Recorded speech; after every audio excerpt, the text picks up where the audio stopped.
Introducing Royal Caribbean's newest ship, Icon of the Seas, the ultimate family vacation. The ultimate 6 slides, 8 neighborhoods, 0 compromise vacation. The ultimate never done that, can't wait to do it vacation. The ultimate chillin' by a different pool every day of the week vacation. This is the Icon of vacations.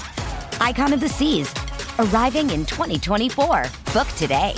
Come seek the Royal Caribbean. Ships Registry, Bahamas.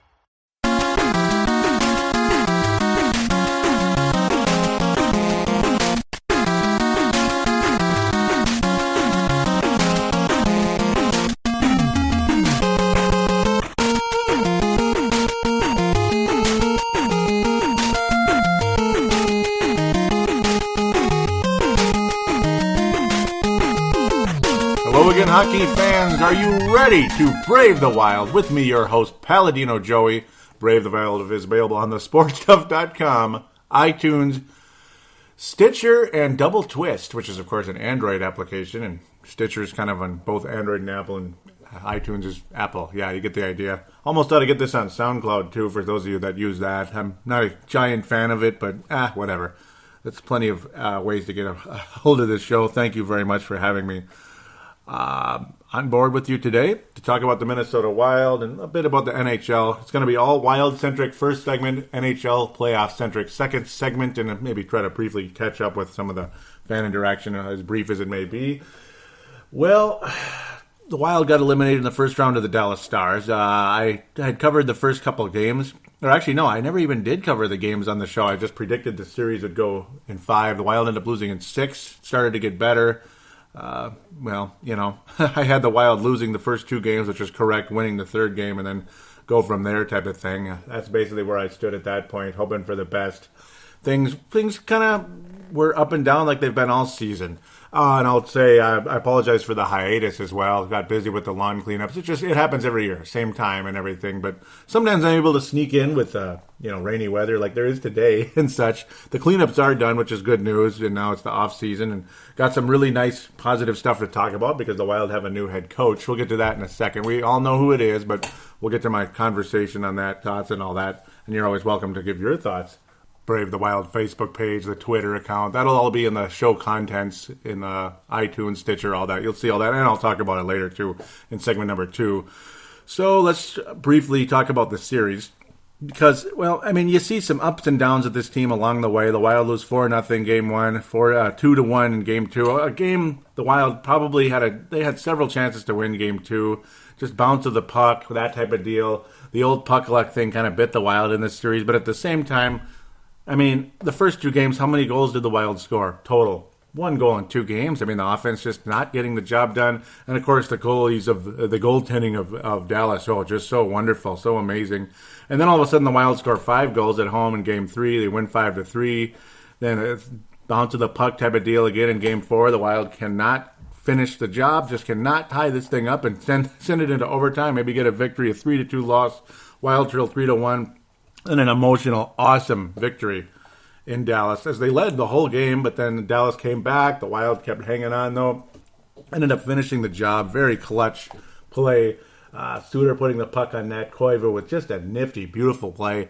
He may have been the most valuable player of this series. It's like I'm kind of bouncing back and forth. Of course, Zach Parise unavailable with the whole back situation, so that sucked. But Koivu redirecting the pass from Ryan Suter, who's obviously a much debated individual during the course of this entire season for obvious reasons. Koivu up and down all over the place, ended up leading the Wild in scoring during the regular season. I think the best player in this series was Jason Pominville. Other than that, you got Haula, Pominville. Nino Niederreiter is always good in the postseason. Koivu played well. This is probably his best postseason. And go figure, the Wild lose in the first round. Game 6.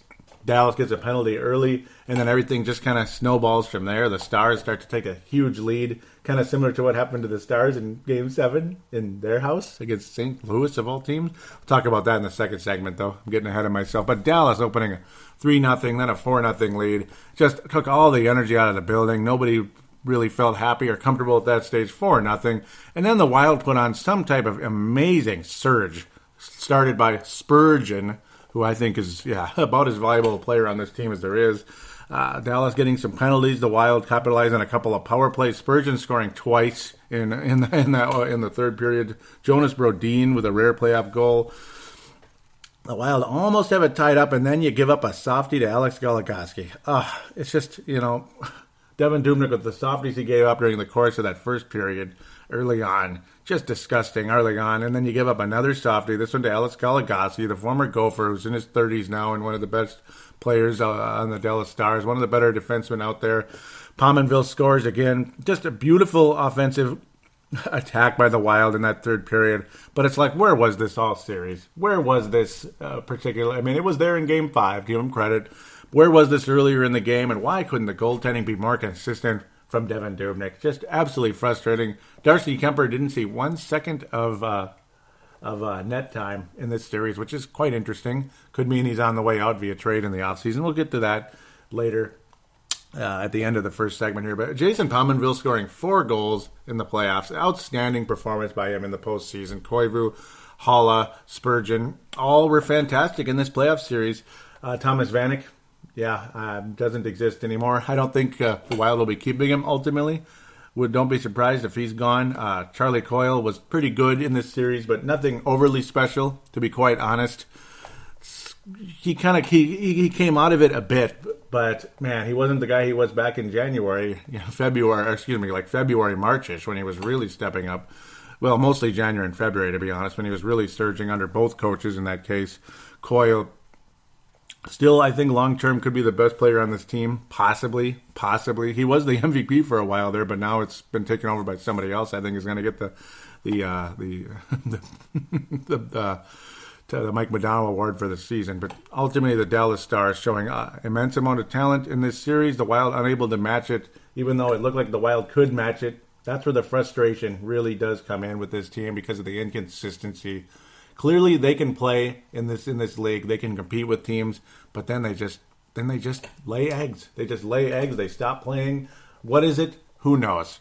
But at the end of the day, it doesn't matter if it was Mike Yeo or John Torchetti as the head coach. You need a new voice, a stronger voice, a coach with pedigree. Unfortunately, he hasn't won a Stanley Cup before, but he has won 8 division championships in 9 seasons.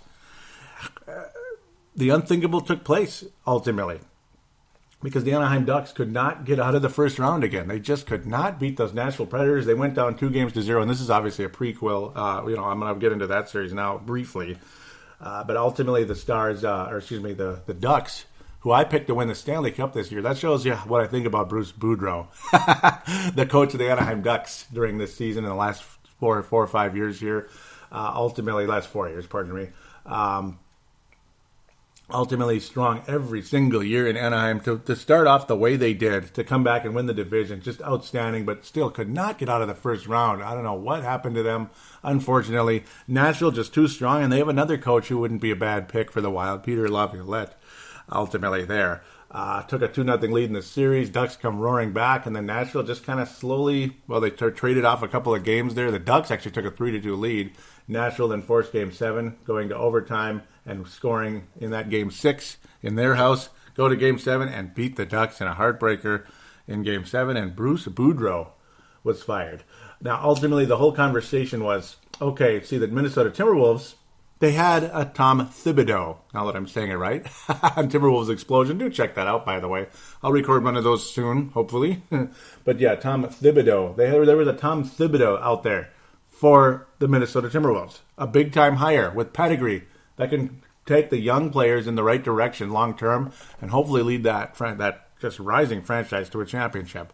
But then their competitors, the Minnesota Wild, were in a situation where, do you keep John Torchetti? I mean, he got some nice run out of Haula. He even got Pominville playing well multiple times. He kind of was in and out when he had the injury, Pominville, but then came back and played really well in the postseason. You got just unbelievable play out of Haula. Ultimately, Coyle didn't score during the course of the time of Torchetti much later on. I'm not sure what happened there. Niederreiter played a lot better. I don't think that's Torchetti's fault, but yeah, Niederreiter played a lot better. Pretty much everybody played better under Torchetti. Even Suter didn't get as much ice time, which of course, you gotta you got to have some type of spat with Torchetti over that about ice time. Does Ryan Suter really deserve 30 minutes of ice time? Is that really helpful to the Minnesota Wild to have Ryan Suter playing 30 minutes out there? 30 minutes of ice time, burning him out, and then here comes the big play down the stretch of a 2-on-1, and Suter's gassed, or even just a 2-on-2 situation. Suter was gassed on the play, as Mike Yeo would say. Well, Suter shouldn't be gassed. How are you going to win when your top defenseman, or let's call him alleged top defenseman, is too gassed to make a play in a breakaway situation? You're not going to win a whole lot of games when you're giving up breakaway goals when your top defenseman is just burnt out like that. Terrible, just bad coaching on that stretch. You got to have more discipline. And if Suter doesn't like it, TS, ultimately. And if he's going to give you an attitude, you know what? You're the head coach. He's the player. You know what? The guy plays a hell of a lot better when he has slightly limited ice time. He does not need 30 minutes out there. Does not need 28. Let's bring it down to 24. And when Bruce Boudreau, the new head coach of the Minnesota Wild, was asked the question, he said, well, I've never really had anybody play more than 24 minutes, really have more than 24 minutes of ice time out there, so we'll see. Hint, hint. There you go. So let's get a coach with some pedigree in here, a coach that's not afraid of the players at all. If you you've probably heard sound bites if you live here locally, when he was with the Washington Capitals, that being Bruce Boudreau, when he said, stop bleeping feeling sorry for yourselves. It's an awesome soundbite. You've probably heard it on KFAN or on AM 1500. You can probably find it somewhere out there. Look it up. It's just fantastic. And that's what the Wild needed all year, was their coach to say that. It's not about breaking a stick, wake the F up like Mike Yeo said. It's more about stop bleeping feeling sorry for yourselves and just go out there and play. Don't just say you want it. Go out there and want it. Prove you want it. And that's what it's all about. That's what it's all about. But as I wander all over the place with my excitement with the new coaching hire here, in the situation that, well, the stars aligning and all that for the Wild here, I was saying there was no real name out there. You had Randy Carlyle, you had Mark Crawford, both guys like that. They've both won the Stanley Cup before. Mark Crawford with the Colorado Avalanche back in the day, back in 96, back when the Avalanche just went to Colorado from the Quebec Nordiques. Yeah, I love that name. I'd love to have it back, actually. And you also had, like I said, Randy Carlyle, the coach of the Mighty Ducks in 2007. A team I almost forgot, but yeah, that's a team that the Wild got beat by in the first round that year. And the Ducks went on to win the Stanley Cup that year. I always used to think Bruce Boudreau was on the team that long ago. No, he was coaching Washington at the time, and they always had these great records and such. But the playoff success in question a bit, which sucks. But hopefully that can change here in Mini 20, indeed. Bruce Boudreau, well, like I said, former coach, Anaheim and Washington and all that. We'll get to that in a second, but he also played in the NHL with the Toronto Maple Leafs, believe it or not, for a bit, actually, and then also in the WAHL with the St. Paul Fighting Saints. And yes, you've heard that already, but I got to say it anyway for those of you that may not, or the Minnesota Fighting Saints, pardon me, Minnesota Fighting Saints, for those of you that may not be here locally, so don't talk about it as much. He's been all over the place. Toronto Marlboros, that's kind of funny. The Ontario Hockey Association, yes sir. A very high-scoring player during the course of his time. Only 5'8", by the way, is a Bruce Boudreau. Very nice career over the course of time. He played well in the minor leagues and such, and also a bit in it was professional WHA, so some of those teams came to the National Hockey League, like the Winnipeg Jets and such. But yeah, Washington Capitals, he was there for 5 years and won the division. The first 4 seasons, first place in all of his first 4 seasons, and was fired mid-season after a 12-9 start in 2011-12. Of course, he started back in 2007. That's the year after the Ducks won the championship. The Red Wings won the championship in 07-08. So he hadn't coached in the NHL yet when Randy Carlyle led the Ducks to the championship. Ultimately, when Bruce Boudreau took over for Randy Carlyle, of all people, kind of funny, in 2011-12, the Ducks finished in 5th place, did not qualify. Carlyle was out, and then at that stage. But then Bruce Boudreau followed in turn to win the next 4 division championships in Anaheim. They just ruled that Pacific Division, first place. in the lockout limited season 2012-13. Bruce Boudreau had a 30-12 record, and then lost in 7 games to the Detroit Red Wings in the conference quarterfinals. That's, of course, the first round. That's the part that's frustrating. I'm going to go back into his playoff record with Washington real quick, too. First place with the... And I'm not trying to rip on the guy, but it's just, that's the stuff, obviously I have a whole lot of respect for the guy, and I'm extremely excited that the Wild were able to get him, thanks to the Ducks firing him. And ultimately, when the minute he was available, I said, get him right away. There's the guy. Randy Carlyle's a maybe. Crawford has been out for a while, and it seemed like everywhere he's gone, he gets fired right away. It's too much of a crazy personality. Tortella that name wasn't even brought up. John Tortella, Mr. F this, F that, basically.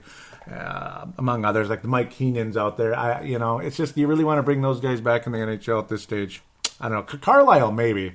And I thought he might have been the leading candidate. I even had a dream that he was going to be hired as the coach, because Bruce Boudreau, before I get back into the playoff record, I'm sorry for bouncing everywhere, but Bruce Boudreau, because I just didn't want to forget getting to this. Well, he was getting wooed by Ottawa. They fired their coach as well. He was getting wooed by Ottawa. His daughter lives there. So it's just one of those things. His daughter and her child live there. He's from Toronto, that type of thing. So there was a possibility he could have gone to Ottawa, but he ultimately wound up here with a extra year on the contract, that type of thing. And he likes the state of hockey, or so he says, and he likes the roster, and he sees the potential of this team closer to winning the Stanley Cup than the Ottawa Senators, who did not make the playoffs in the Eastern Conference. Okay, so back to the playoffs. Back in this first season with Washington, first place record in a shortened season in that case as well, replacing a fired coach in that case as well, because that was not a lockout shortened season. 37-17, just unbelievable. But then they couldn't get out of the first round, lost in 7 games. Lost in 7 games to the Flyers in the first round.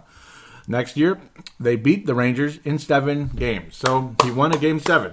There you go. He did win a Game 7 versus the Rangers, and then lost in 7 to the Pittsburgh Penguins, who went on to win the Stanley Cup in 2009. They won the Eastern Conference in 2008, but then won the Cup. It was a rematch between the Penguins and Red Wings. They traded Stanley Cups during that time. Of course, unrelated to Bruce Boudreau, but Bruce Boudreau. I'm never going to get it right because of the similar names. Okay, 2009, 2010, just phenomenal record. 121 points in the season, 54-15, 13 overtime losses, and they lost in 7 games to the Montreal Canadiens. Ugh, come on, man, come on. And I know part of it's Alex Ovechkin, he's just not a winner, and that continues to prove itself. With just an amazing record, they lost Game 7 again, didn't they? Or actually, no, they didn't even make it to Game 7. So, the next year, Washington wins the division again, 107 points. Not quite as ridiculously awesome as the previous year. Just whooped the Rangers 4-1 in the first round. Got it like that. And then swept by the Tampa Bay Lightning in 2011, who went on to lose in the conference finals that year. Eastern Conference Finals that season. Ultimately to the Boston Bruins. That was kind of fun. That was fun. And the Bruins or the Lightning. How could you not like them? Washington again the next year started poorly, and they fired Mr. Bruce Boudreau that season. Replaced the Ducks in 11, replaced the Ducks coach later that season, which is kind of funny, Carlisle. And the Ducks were not good enough, did not make the playoffs during the course of that year. Just they weren't ready. They still finished with an above 500 record, so okay. And then the next year, Ducks win the division. Like I said, lost in 7 games to the Red Wings. There you go. 2013-14, they beat the Stars after, again, first place finish. Strong season. Beat the Stars 4-2. So that's when the Stars last made the playoffs before this year. That's what it was, 13-14. And I do remember the Ducks beating them. And, yep, I was kind of cheering for the Stars for some reason because I've never really liked the Ducks. The Stars finally got in the playoffs again. They beat them, and then the Ducks lose to the Kings in the semi-round, the second round. 4-3, 7-game series, lost again. And then last year, 14-15, not this year, last year, the Ducks, again, first place, big surprise, right? They sweep the Jets in the first round, nearly sweep the Flames in the second round, and then lose in 7-2, the oncoming Stanley Cup champion Blackhawks. It was a bitter battle. If the Ducks won that game, they win the Stanley Cup. I think they would have beaten Tampa Bay, but it just wasn't meant to be, unfortunately. And then this year again, losing to the Predators after a massive comeback and able to win a weakened Pacific Division this year. Could not get past the Predators, and that's it. Fired on to the Minnesota Wild. So, are you guys ready to hang a couple more division championship banners in Xcel Energy Center? Are you ready? Are you ready? Because the Wild were able to land, again, the top coach available on the market, luckily. Ottawa ended up hiring Ray Boucher, who took the Tampa Bay Lightning to the Eastern Conference Finals that year. That beat Bruce Boudreau back in 2011. So he was the coach for a few years there in Tampa. That was Torchetti. You get the idea. John Tortella took the Tampa Bay Lightning to the Cup in 2006. So later on, Tortella on his way to New York and all that. You get the idea. So there you go. Are you ready to hang some division championship banners over there in Xcel Energy Center? It's not going to be easy, though. It's not going to be easy, and he recognizes that. He wanted the challenge to come to this Central Division, which is almost impossible to win unless you're like the Blues or the Blackhawks, pretty much, or Dallas now. I don't know where the Stars came from, but then again, yeah, I do. I picked them to be the nice, basically the quote unquote surprise, or the team that would rise the most in the Western Conference this year, and it was Dallas, and I was right ultimately in that case. But yeah, if the Wild are able to win the division, it would be quite an accomplishment. But after that, you still got to play in the playoffs, because hockey's not like basketball where you're a first place team and oftentimes the favorites win. At least they get fairly far in the postseason. In hockey, you can get swept in the first round by the San Jose Sharks if you're the Detroit Red Wings years ago. Just crazy things happen like that. Crazy ass stuff, like the Kings swept Vancouver. Top record in the NHL. Kings swept Vancouver and went on and won the Stanley Cup. So anything can happen. It's not necessarily how you finish in the regular season. It's how you perform in the postseason. Hopefully Bruce Boudreau can turn this around a bit. Maybe you finish third in the division and still get one of the division leader spots. A little bit of home ice in that first round and hope for the best. Maybe if you're the second division leader, whatever it is, hope for the best there and take it as far as you can.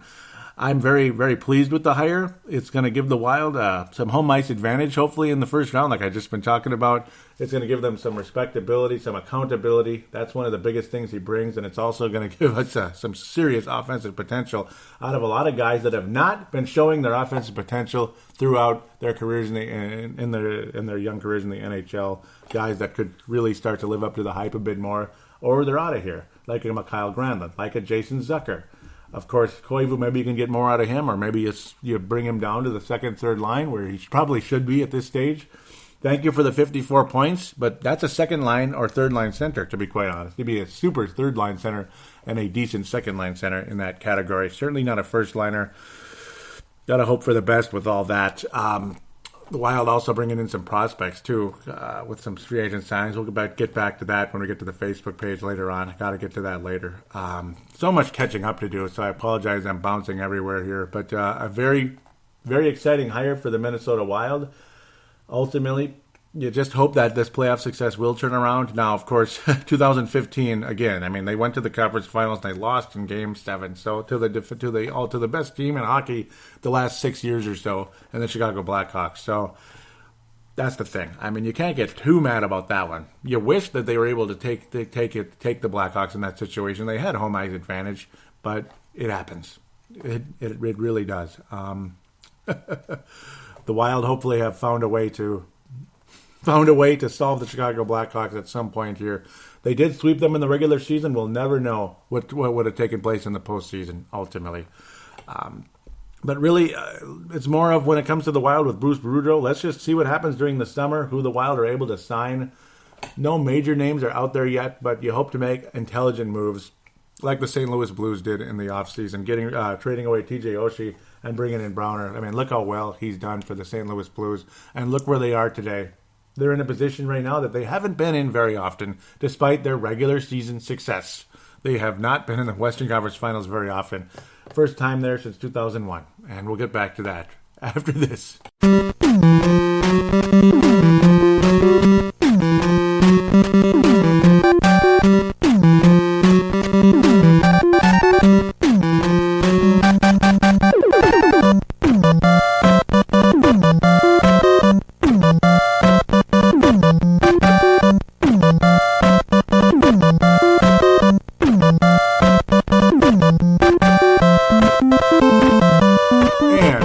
back here on Brave the Wild. Again, please, please do bear with me. I'm a bit crazy, a bit excited and all that. And of course, a bit rusty as well. Just excited to get back behind the mic and talk about this. So do apologize if I see like I was swirling all over the place. But I guess you kind of can expect that.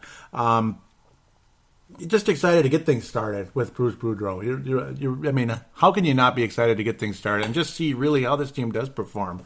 And the anxiety of if we make the playoffs, will it be a different situation for Bruce? It's time for him to break through here. Maybe he could be like Roy Williams with the North Carolina Tar Heels over there in the NCAA. How he just could not get over the hump with the Kansas Jayhawks in the NCAA basketball. Could not get over the hump. Just great records, awesome records, top record in the nation. And then they'd always lose in the Elite Eight, Sweet 16, all that. They would not get to the Final Four or whatever. But then he goes to North Carolina and wins 3 national championships. So there you go. Hopefully the Gophers, hopefully the Gophers too. Yeah, not true. But won 2 national championships, by the way. But hopefully the Gophers, yes, go on and win the NCAA tournament again. We'll find out with their new athletic director in Mark Coyle. So there you go, Coyle again. And I was almost chomping Chad Hartman's head off when he couldn't remember. He was like, how many famous Coyles are out there? Charlie Coyle. But yeah, we'll see what happens with Don Lucia and all that under Coyle, the athletic director of the Gophers. There finally is one, for cripe's sake. It took long enough. But just excited to hopefully get a nice playoff turnaround for Bruce Boudreau and some great regular season success as well. Fun to watch. It'll help the attendance and all that, jersey sales. You know, the TV ratings, all that. It's just going to be fantastic indeed. So let's talk about the playoffs a bit. We're not going to go hard and heavy. I'm not going to give you a hardcore, perfect analysis of it, but at the same time, let's talk about it. Of course, Minnesota lost in 6 games to the Dallas Stars. Great. We'll come back to the Western Conference in a second. I was almost going to keep going there. I had Washington beating Philadelphia in I believe it was 5 games. They ended up going 6 games. Washington showing strength and then kind of some weakness as well. Philadelphia is a nice team. I've always liked them. I don't know what it is, and I love their uniforms. Just so classic. How can you not love them? Pittsburgh and New York. Pittsburgh Penguins. I thought New York... I ended up going with Pittsburgh ultimately, but in the past I would have gone with New York just about every time because Pittsburgh just is not up. They're just not up for anything, it seems like. Year in, year out. They'll make the playoffs and they're just poopy. They lose right away, 7th, 8th seed. They totally underachieve. You bring in Phil Kessel, you think, oh my God, you think the locker room wasn't toxic over there. Now it's going to be real toxic.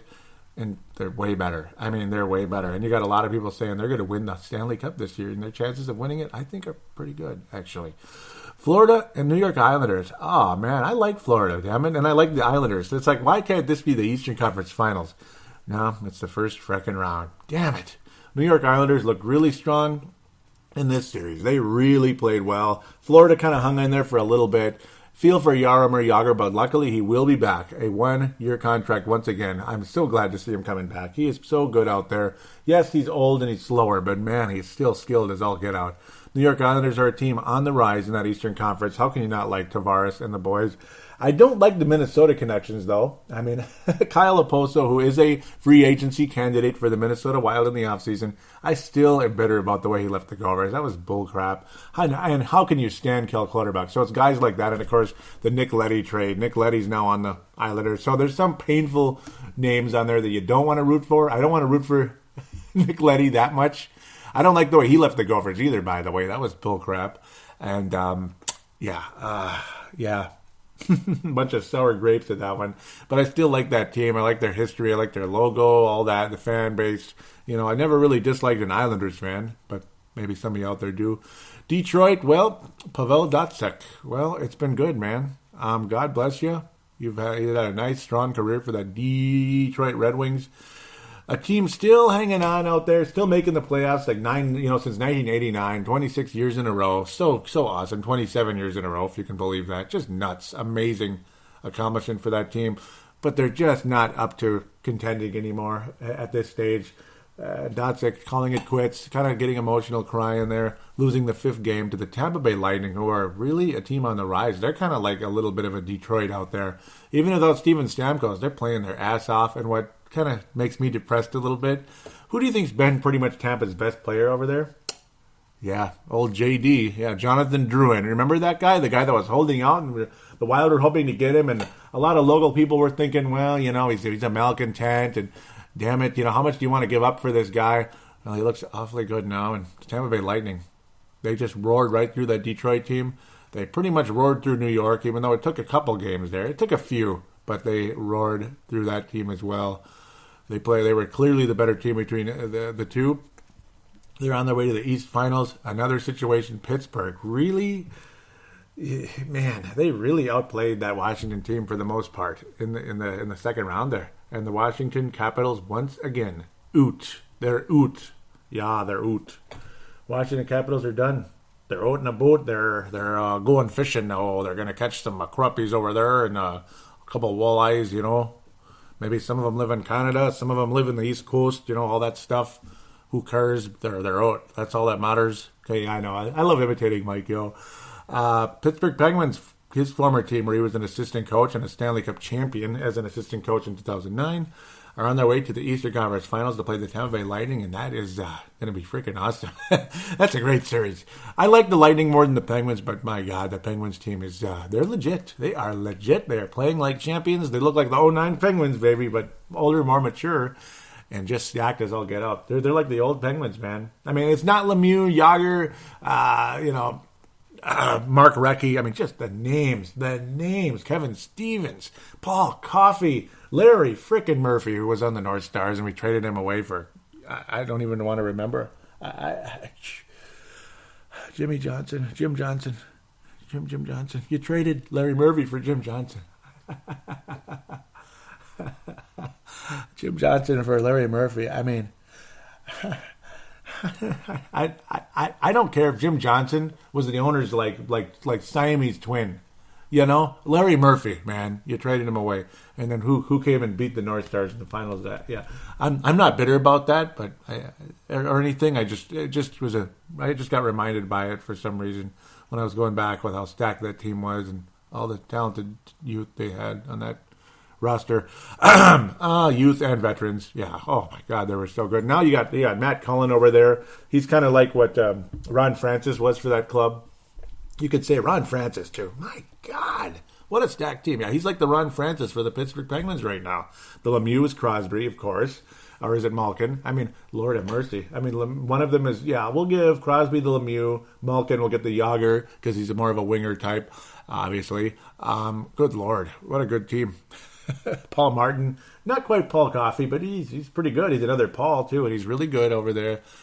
What a stacked roster. Murray's actually a better goalie than that Fleury. He's fantastic.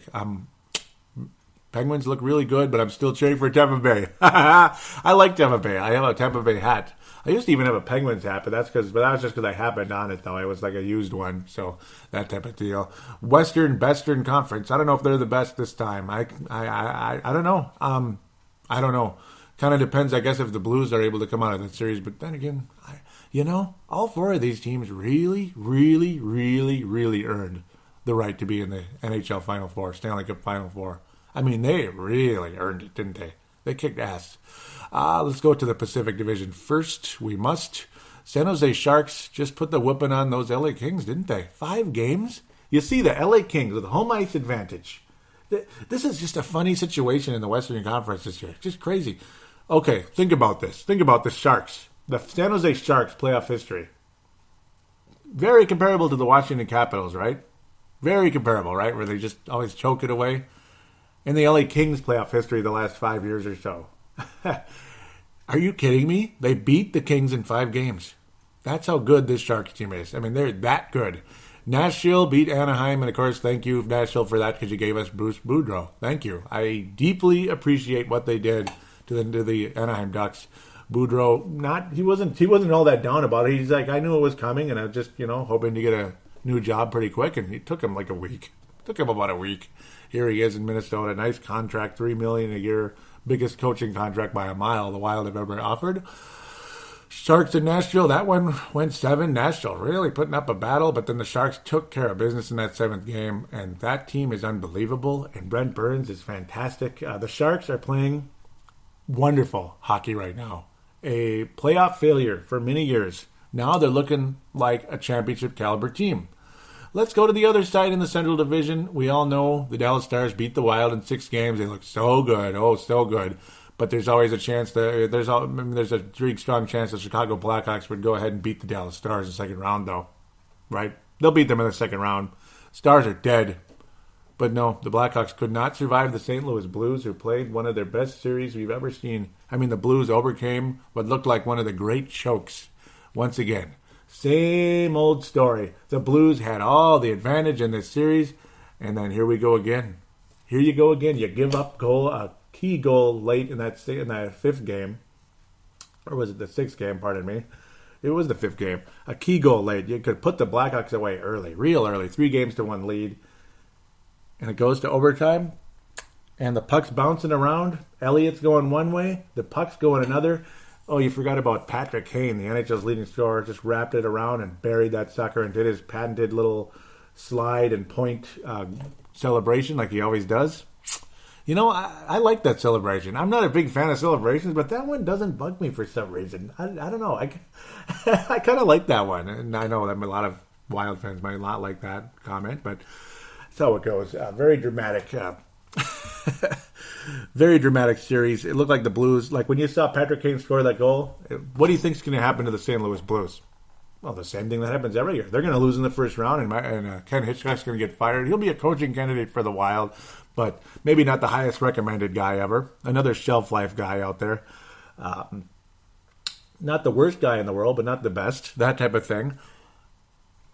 But the Blues managed to survive despite losing Game 6 as well. It's like, yeah, they're fucking toast. Okay, look at me blown. Wow, explicit. I didn't even realize I said that. Oh, okay, one swear word here and there is okay, right? They're freaking toast. Wow. Yeah, but that's about how I felt. I really wanted the Blues to overcome this curse. I really did. You know, even though it's not the Wild, but I was also holding out hope the Wild might survive and beat the Dallas Stars. And there was a chance. You go to Game 7, the Wild's history in Game 7 is pretty good, which might help Bruce Boudreau's cause in that case. 4-0 in Game 7, baby. Blankety blanket. Pretty good stuff. Pretty good stuff. 4-0 in Game 7 for this Wild franchise history. Just unbelievable. So if the Wild could have survived, but they didn't, okay? And then the Blues were able to barely, and I mean barely, hang on. They took an early lead in that 7th game, and then the Blackhawks roared back. But the Blues just hung on. They led 4-3, and Elliott just did not let the puck go past. Speaking of how the Wild series ended, I kind of blocked that out of my mind. I'll get back to that in a second, just for the heck of it. Might as well make a comment on it. Yeah. But just barely, Blackhawks just could not get it done. They were actually in tears. Patrick Kane and Jonathan Toews took it pretty hard. They just could not get it done. They gave it everything they got, but the Blues just that much better. And I mean, we're talking a smidgen. They survive and go to the 7th. They win the 7th game and go to the second round. Impressive, extremely impressive. And they play very, very good hockey against the Dallas Stars in the second round. Ultimately win that in 6. Clearly the better team in that series. Even though it went to 6 games, the Stars had their moments. They had some strong performances, particularly in Game 5. But Game 6, the Blues knew what they were going to do there. This went to Game 7. I'm going crazy here. Pardon me. When it went to the 7th game, the St. Louis Blues just crushed that Dallas Stars team in their house, kind of like how the Stars were doing to the Wild. And there was no comeback from the Stars. They ended up winning the game 6-1. I apologize for bouncing with that one, but it is what it is. Ultimately, the Blues able to survive that one. They were the better team in the series, even though the Stars put up a nice effort. You kind of had a feeling the Blues may survive it, and that 7th game was so impressive, ultimately by the Blues. And now, who knows? I mean, they're keeping it going. They're keeping the fight going. 6-1 effort. The last goal was an empty netter, of course. They took a 5-0 lead in that game. There's nothing the Stars could really do in that case. Great job by the Blues. Congratulations. Ken Hitchcock and St. Louis on their way to the Western Conference Finals to face off against the San Jose Sharks. Now, how the Wild season wrapped up was quite a heartbreaker. With about 54 seconds left, a puck that you swear crossed that line. And the whole, there was no frame after that. Did the puck go any further after that frame? We'll never know. 90% of us think it's a goal. 10% of us don't think it's a goal. I think it was, but the rules are very strict about it. It has to go all the way across the line. And it's really hard to say. It's just a crying shame that puck did not go in, because if it did, oh my goodness, I think the Wild would have won in overtime, and then Game 7, it's anybody's game in the Wild's history. I mean, I like our chances. I really like our chances. We would have had to play St. Louis in the second round. Would have been very interesting considering how well we played against them in the regular season and how well we played against them in the postseason, but clearly a different team this time around. So who knows what would have happened? We're going to hopefully find out next season with some success with the new head coach of Bruce Boudreau, who also has a great personality, by the way. Very likable guy. I don't think a soul is going to dislike this man, except maybe certain players on the Wild that are real petty about their ice time. A certain guy that pisses me off more than any player on that roster right now. A guy that I wish the Wild never gave that contract to. I wish they gave him half the money. A guy that I wish to God in heaven that we could have, if we, in a perfect world, you could hit a pause button and magically Shea Weber at the same time as a free agent, and you give him that money instead. Shea Weber versus Ryan Suter, I don't think there's a comparison, man. I wish the Wild had Shea Weber. Oh. Could Shea Weber would make a big difference versus Ryan Suter, I got to think. Just don't overdo it with the playing time, right? You know what I mean? How is this going to turn out, this Final Four? Boy, well, you got Pittsburgh, who's won the Cup in 2009. You got Tampa Bay, who's won the Cup in 2006 over in the Eastern Conference. And then you got two teams in the West who have never won the Stanley Cup. Sharks have never been there, and the St. Louis Blues haven't been there since the late 60s. So somebody very, very new or very, very far removed from the Stanley Cup Finals is going to be the representative in the Western Conference. If Tampa Bay beats Pittsburgh, I'll probably cheer for them to win the Cup, because I'm kind of a Lightning fan, kind of. I kind of like them, just like the Calgary Flames.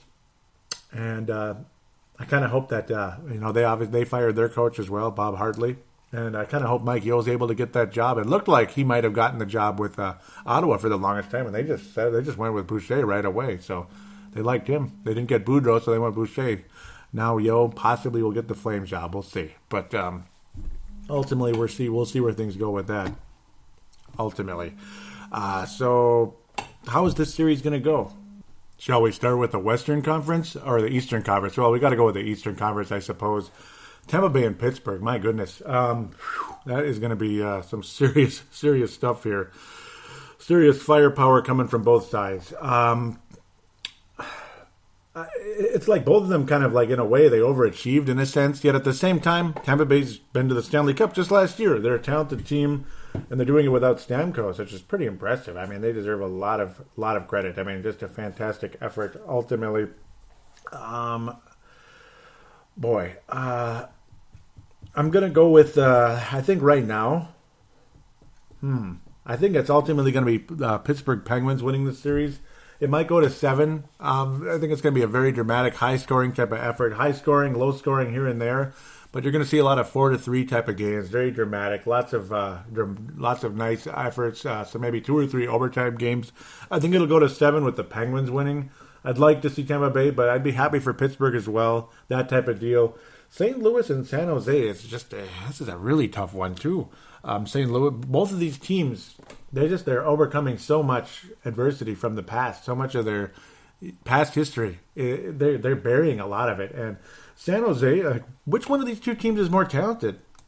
Like St. Louis is more established in terms of like regular season success, all that. But the Sharks might have more overall talent. Young and old type of thing. I mean, you got Brent Burns at 72 points as a defenseman. That's just absolutely nuts. And literally right now, we're getting Steven Stamkos is practicing with no contact for the first time since surgery. So that's just hot off the wire, just popping up in my face right now. That's kind of cool. So that's with Tampa, of course. But yeah, I'll have Pittsburgh winning that one in 7, but I will be cheering for Tampa. If I'll ultimately be happy to see them go to the finals. My dream matchup would be St. Louis and Tampa out of this group. But really, any matchup would be pretty crazy. My buddy Chris Porter out there, shout out to you. He's really hoping for Pittsburgh and San Jose, and I knew that was coming because I know he's lived in Northern Cal. He's always been a Pittsburgh fan. He's been a Sharks fan. That type of deal. Those are his two clubs right there. That'd be like a Minnesota Vikings and New England Patriots in the Super Bowl, or say Minnesota Wild versus Tampa Bay or New York Islanders. I'd like that matchup too. I'm not from Tampa Bay or New York, but it'd be fun to see the Wild playing them in the finals. Ultimately, I think the Wild could win the series either way. There, they could. St. Louis and San Jose. Golly. I think Chris Porter is going to get one of his teams in the finals. I don't think they're going to both get shut out. I don't think you're going to see St. Louis and Tampa. And again, that's nothing against you, Chris Porter out there. A well-deserved shout-out, by the way. He is the Yoda of Brave the Wild listeners out there, without a doubt. I'm going to have St. Louis overcoming the Sharks in 7. Another 7-game series. Just exhausting. You're going to see some exhausting stuff. So watch, one of these two series will be a 5-gamer. Somebody may go ape crap and whoop the other's ass. I'm thinking it's more likely Pittsburgh over Tampa. But who knows? I mean, who freaking knows? Maybe Tampa will whoop on Pittsburgh. You just don't know. Or the Sharks will crush St. Louis. But I think if the Blues win, it'll be 7. And if the Sharks win, it'll be like 6, 5 or 6. The Sharks are that kind of team. When they get hot, they get hot. They spank you. St. Louis kind of grinds it out. They screw around, but then they overcome. I'm going to go with St. Louis in 7, Pittsburgh in 7. St. Louis Blues, Pittsburgh Penguins, Stanley Cup Finals. Who wins that series? Maybe do the Blues finally end it, or does Pittsburgh end it? I think Pittsburgh would be favored to win that series, but man, I got to cheer for St. Louis. It'd be nice to see them win a Stanley Cup for the first time. I feel for them. They're like the Minnesota Vikings of the NHL. Long history. They went real early, long ago in a galaxy far, far away and lost multiple finals way back in the day. They didn't go to the Stanley Cup as many times as the Vikings went to the Super Bowl, but in both cases they lost multiple times many, many years ago. And maybe it'll finally end with all the regular season and occasional playoff success that did not end with championships for St. Louis and the Vikings. So I'm cheering for St. Louis here to win the Stanley Cup for the first time ever. It would be very, very cool. And ultimately, though, if I'm a betting man, I think Pittsburgh wins the Stanley Cup. But my heart is going to go with St. Louis. I'm going to pick the Blues to win the Stanley Cup this year.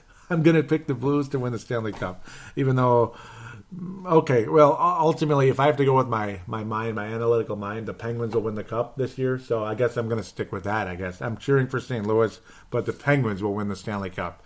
Hopefully I can get a show in between the conference championship and the finals, just to talk more about maybe the Wild make some more decisions along the way, coaching staff and all that, and of course, just talk about the playoffs, talk about the conference finals and the Stanley Cup finals again. But right now, if I'm a betting man, Pittsburgh's going to win the Cup this year at this stage.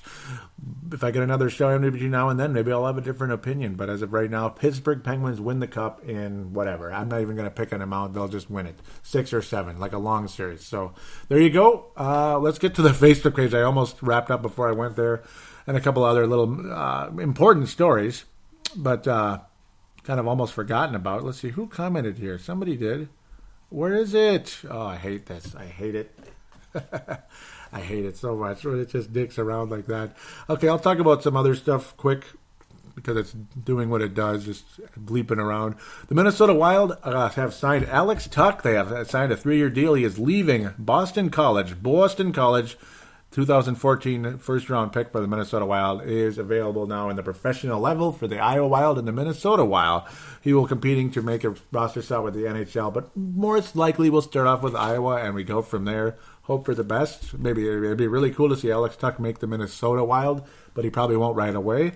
And Sam Ennis, a smaller guy from Quinnipiac, the national runners-up. I really wish they could have won the national championship, but a very talented guy, the leading scorer for the Quinnipiac Tigers over there. I hope that they can. I really hope that they can win the. I really hope that Sam Ennis can make a good impression here. We'll see what happens. Smaller guy, about 5'9", 5'8", 5'9", but a lot of scoring ability. A lot of the local people, though, don't have a lot of high hopes that he's going to translate to the National Hockey League, but who knows? He'll probably have a really good AHL career, I'm sure.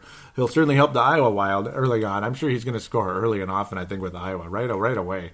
And we'll go from there. Maybe he will make it to the NHL. I hope he does. I like everybody at Quinnipiac, Grad. Go Quinnipiac.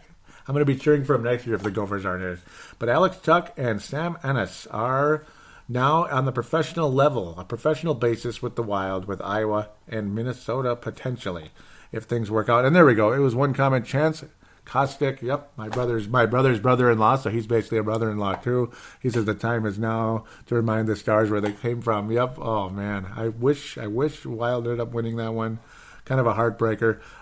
Some commentary here with me talking about Bruce Boudreau. Benny Russell says, yes, please, and then some outgoing conversation. He says, where else could he go? Ottawa got a better chance to win a Stanley Cup with us, surely. And Benny is from Australia also, so I got some fan bases in the Down Under there. It's really cool. Australia, Maitland, Australia. Very, very cool. Thank you for joining Brave the Wild. There's Benny, and then there's Alan over there, Mr. Alan, as well, out there with the joining Brave the Wild. Aussies in hockey, very cool indeed. He says, do you see Nino or Coyle traded and or Brodin, Dumba, or Scandella, or maybe Foligno for RNH or someone else? Don't see Druin getting traded after he played fairly well in round one with Tampa, and that's very, very true.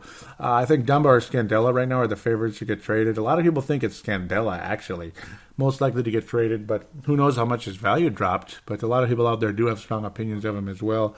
Benny saying, if you need hockey in the offseason, the Australian competition has started. It's the AIHL. My team is the Newcastle North Stars. And wow, that's really cool. And he thought, I said, I love the name. And I thought you might. I need to get around to that. I can't believe I forgot because I was at work at the time. Yep, I could see at the time of the day there. I was at work. I really want to look them up. The AIHL. AIHL. Check that out. The North Stars. Hey, man. That's kind of cool, man. So we talked about Bruce Boudreau there. Were there any more comments? When I said yes, we did it, there were not. But a good amount of likes and loves on that one. And no other comments else there. Let's see. I posted a link that just doesn't seem to have a whole lot going on here, and I don't know what's the deal. And it's not doing anything. So we'll leave that alone for the moment. Okay, I know what it is. It's a group. I'm trying to add people to, or encourage people to join a group out there. So there you go. Thank you so much for listening to the show. Please do tell your friends, and bear with me. That was just kind of a wild, goofy, all over the place episode. But it is what it is. It's off season. It's not going to be the most organized show of all time just because, and it's kind of a lot to get to in a short amount of time here. I'm kind of stretched for time, all that. I don't mean to be. I like to kind of get things done here and do a good job. And I think it's still a very, very good show. Just a little bit wacky, a little bit wild here, but I'm a little rusty as well and such. I've been off the mic for about a month from this show, and I do deeply apologize for that. Thank you for your patience and your listenership. Do tell your friends again about the show. And if you could give a positive rating on iTunes for Brave the Wild, I'd greatly appreciate it. Or on Stitcher, I'll give you a shout out and I'll read it out and just thank you very much right here on the show. There is a voicemail. There's a voice line, call-in line for the show. It's 209-736-7877. 209-736-7877. It is a voicemail. Do treat it as such. Mention you're calling in for Brave the Wild and state your comment, shout out, whatever it is. And for those of you in Australia or other countries that maybe can't call that number via Skype, you can send me an audio submission. Just like on all smartphones, they have free audio recorders. Just talk on there for about a minute or two. Comment and then email me, paladinolive@yahoo.com, paladinolive@yahoo.com. Just email it to me there, and I'll do my best to get it right on the show in terms of like what type of file it is. If it's like a different type of file that I have to convert and stuff, I probably have no problem doing that. My buddy Tanae Brown out there, who I think listens to the show out of New Zealand. Yes, he does. He sent audio submissions to Timberwolves Explosion. That's it's not a MP3. I think it's an M4 or something from Apple. And yeah, it's very easy to convert. So there you go. It's no problem. So as long as it isn't some file that I've never heard of and I don't know, but I doubt that's really an issue out there. Most stuff is pretty common and easy to convert. So please do send it, and love to hear your voice on the show with me. Would be great. Until next time, God bless, and go Blues and Lightning.